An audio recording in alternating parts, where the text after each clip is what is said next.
বন্ধুসকল, বহুদিন বিৰতিৰ পিছত আকৌ এবাৰ আপোনালোকক স্বাগতম জনাইছোঁ আপোনালোকৰ প্ৰিয় চেনেল BBN কেয়াৰলৈ। BBN কেয়াৰত সদায় মই আপোনালোকক টেলিফোন সম্পৰ্কীয় বিভিন্ন ধৰণৰ খা খবৰ দিয়াৰ প্ৰয়াস কৰোঁ। আজি আপোনালোকৰ বাবে BSNL দুটা ইম্পৰ্টেণ্ট ইনফৰমেশ্যন লৈ আহিছোঁ।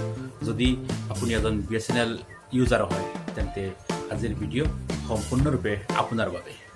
যিসকল গ্ৰাহকে BSNL চিম ইউজ কৰে তেখেতসকলে নিশ্চয় অৱগত যে BSNL এখন চিম কণ্টিনিউ ৰাখিবৰ কাৰণে প্ৰতি 3 মাহৰ মূৰে মূৰে এবাৰ ৰিচাৰ্জ কৰিব লাগে।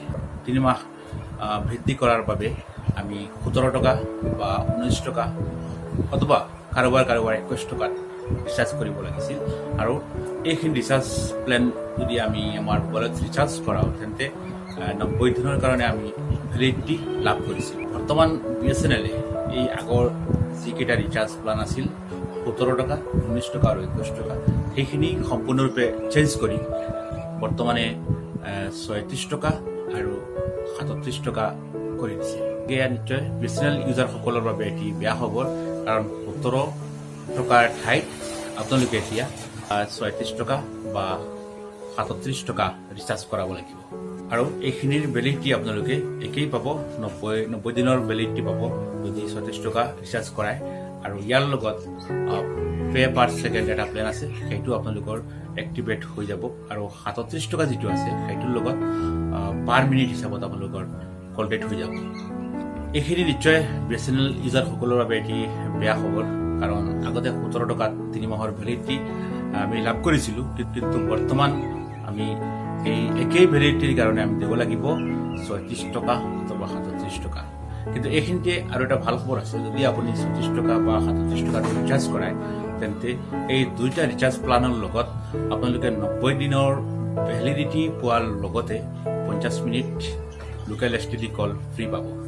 মই আকৌ কৈছোঁ, যদি আপোনালোকে 36 টকা বা 37 টকাটো ৰিচাৰ্জ কৰায় আপোনালোকে 90 দিনৰ ভেলিডিটি লাভ কৰাৰ উপৰিও 50 মিনিট লোকেল STD কল কৰাৰ কাৰণে পাব এই দুটা ৰিচাৰ্জ প্লানৰ লগত। বন্ধুসকল, যদি আপুনি ভাবিছে যে মই 36 টকা ৰিচাৰ্জ নকৰাওঁ বা 37 টকা ৰিচাৰ্জ নকৰাওঁ, এমাউণ্টটো আপোনাৰ কাৰণে ডাঙৰ হৈ গৈছে বা এমাউণ্টটো আপোনাৰ বাবে জাষ্টেবল নহয়, তেন্তে BSNL ইয়াৰ বাবে আপোনাক এটা সুন্দৰ অপশ্যন দিছে। আপোনাৰ ৰিচাৰ্জ ভেলিডিটি শেষ হোৱাৰ আগতে যিকোনো এটা প্লান ৰিচাৰ্জ কৰি লয়, আনলিমিটেড কলৰ কাৰণে বা আনলিমিটেড ডাটাৰ কাৰণে। যদি আপুনি বেলেগ যিবিলাক প্লান আছে, ধৰক 99, 186, 151 বা 419, এইবিলাক এনেধৰণৰ যদি পেকবিলাক আপোনালোকে প্লানবিলাক ৰিচাৰ্জ কৰি লয় তেন্তে আপোনাৰ এক্সট্ৰা কোনো ভেলিডিটি ৰিচাৰ্জ কৰাৰ প্ৰয়োজন নাই। আপুনি যিটো প্লান ৰিচাৰ্জ কৰাব সেইটোৰ লগে লগে আপোনাৰ ভেলিডিটিও আহি যাব। গতিকে সুন্দৰ হিচাপত যদি আপুনি চিমখন চলাই আছে বা এখন আপুনি কণ্টিনিউ কলৰ কাৰণে বা ডাটাৰ কাৰণে ইউজ কৰি আছে, তেন্তে আপুনি এক্সট্ৰাকৈ ভেলিডিটিৰ কাৰণে 36 টকা ৰিচাৰ্জ কৰাব নালাগে।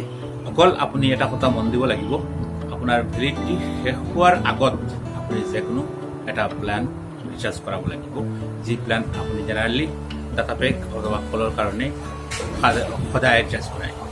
মনত ৰাখিব, আপোনাৰ ভেলিডিটি শেষ হোৱাৰ আগত কিন্তু আপুনি যিকোনো এটা প্লান যদি ৰিচাৰ্জ কৰাই লয় তেন্তে ভেলিডিটিৰ কাৰণে এক্সট্ৰাকৈ আপুনি আৰু ৰিচাৰ্জ কৰাব নালাগে।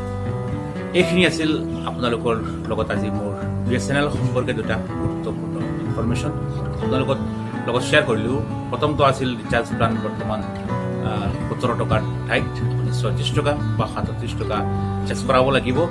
লগতে আপুনি এই প্ৰতিটো ৰিচাৰ্জৰ লগত 50 মিনিট লোকেল STD কলৰ কাৰণে ফ্ৰী পোৱাৰ উপৰিও 90 দিনৰ ভেলিডিটি পাব।